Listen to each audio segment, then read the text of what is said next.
चुनावों का बिगुल बज चुका है। सभी राजनीतिक दल राज्य में जोरों शोरों से चुनावी प्रचार करने में लगे हैं। बीजेपी की ओर से चुनावी सभाओं को संबोधित करने की कमान खुद पीएम नरेंद्र मोदी ने संभाली हुई है।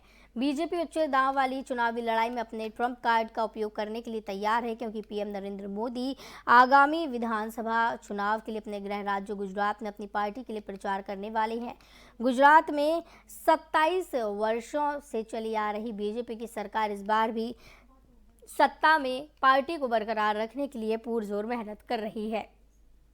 इसीलिए पीएम मोदी 3 दिनों में 8 रैलियों को संबोधित करने वाले हैं।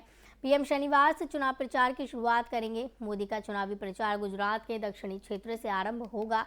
शनिवार की शाम 7:30 पर वलसाड़ में पीएम जनसभा को संबोधित करेंगे। वो पूरी रात वलसाड़ में ही ठहरेंगे। इसके बाद 3 दिन तक वे गुजरात में प्रचार की कमान संभालेंगे।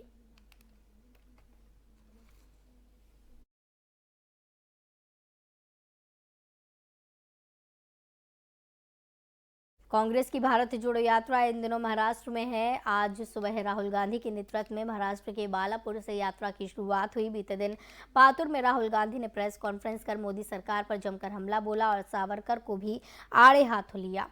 सावरकर के ऊपर बोलते हुए उन्होंने कहा कि उन्होंने आज़ादी के दौरान अंग्रेजों की मदद की थी और जब जेल भेजे गए तो अंग्रेजों से माफ़ी मांगी। वहीं केंद्र सरकार पर निशाना साधते हुए कहा कि राहुल गांधी ने कहा कि भारत में पिछले 8 साल से डर का माहौल है, नफरत और हिंसा फैलाई जा रही है। राहुल ने कहा कि शायद बीजेपी के नेता हिंदुस्तान के किसान और युवाओं से बात नहीं करते हैं। यदि वे करते तो उन्हें पता लगता कि हिंदुस्तान के किसान और युवाओं को सामने का रास्ता नहीं मिल रहा है। बेरोजगारी फैल रही है, महंगाई फैल रही है, किसानों को सही दाम नहीं मिल रहा। इस माहौल के खिलाफ हमने भारत जोड़ो यात्रा शुरू की है।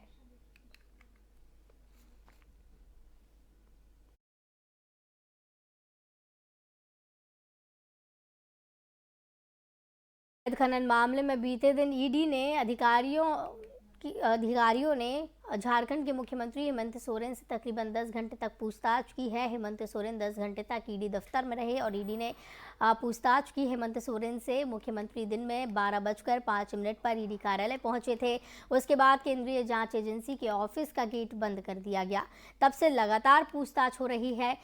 उसके बाद रात 9:45 पर पत्नी कल्पना सोरेन संग सीएम सोरेन ईडी दफ्तर से बाहर निकलकर सीधे सीएम आवास गए। देर रात उनकी पत्नी कल्पना सोरेन भी ईडी ऑफिस पहुंची थी। आपको बता दें, सोरेन से ये पूछताछ कथित अवैध खनन घोटाले में मनी लॉन्ड्रिंग से जुड़े मामले में हुई। देश में ये संभवतः पहला मामला है जब ईडी किसी राज्य के मौजूदा मुख्यमंत्री से पूछताछ कर रही है।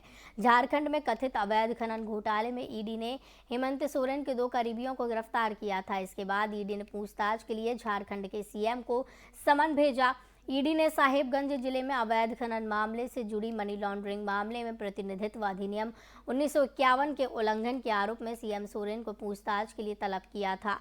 वहीं पूछताछ से पहले उन्होंने प्रेस कॉन्फ्रेंस कर ईडी पर निशाना साधा, जहां उन्होंने ईडी के आरोपों को निराधार बताया।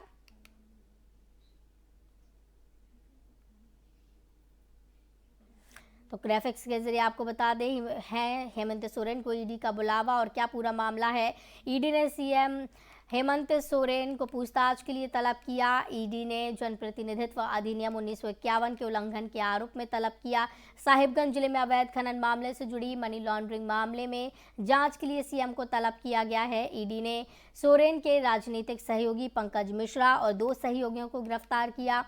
ईडी का आरोप है राज्य में अब तक 1000 करोड़ रुपए के अवैध खनन से संबंधित अपराध, अवैध खनन और मनी लॉन्ड्रिंग के मामले में कई छापेमारी की। छापेमारी में हेमंत सोरेन से संबंधित कई दस्तावेज बरामद हुए हैं। हेमंत सोरेन के कई बैंक चेकबुक, पासबुक और साइन भी इस दौरान शामिल हैं।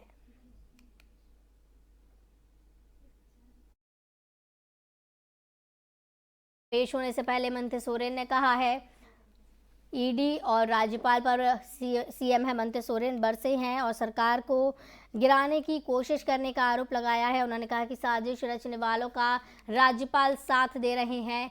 एजेंसियां बिना जांच के केंद्र के इशारों पर काम कर रही हैं।